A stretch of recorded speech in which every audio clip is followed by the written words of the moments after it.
महानगरपालिकेच्या मुख्य रस्ते आणि उपनगरांतील रस्त्यांवरती खड्डे पडले, त्यामुळे पावसाळ्यात नागरिकांना मोठ्या त्रासाला सामोरं जावं लागतंय। MNGL pipeline, fibre optic cable आणि CCTV कॅमेरेसाठी केबल टाकण्यासाठी रस्ते खोदले जात आहेत, पण संबंधित ठेकेदाराकडून पुन्हा रस्ते दुरुस्त केले जात नाही असं स्पष्ट झालंय। आणि म्हणूनच पुण्याच्या अनेक रस्त्यांवरती उपनगरांमध्ये छोटे मोठे खड्डे पडले आहेत। ही कबुली दिली आहे पुणे महानगरपालिकेच्या आयुक्त नवल किशोर राम यांनीच।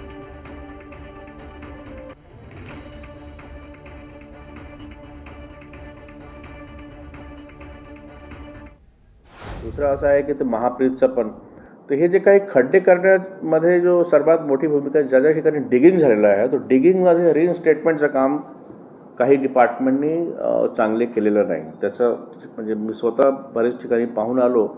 इनफॅक्ट महापालिकाचे काही डिपार्टमेंट स्वतःचे ड्रेनेज किंवा पाणी पुरवठ्यामध्ये पण ज्या लोकांनी खड्डे केले त्यांनी पण चांगले काम केले नाही। म्हणून आता आम्ही निर्णय असा घेतला की सगळे रिइन्स्टेटमेंटचे काम जे आहे ते रोड डिपार्टमेंट करणार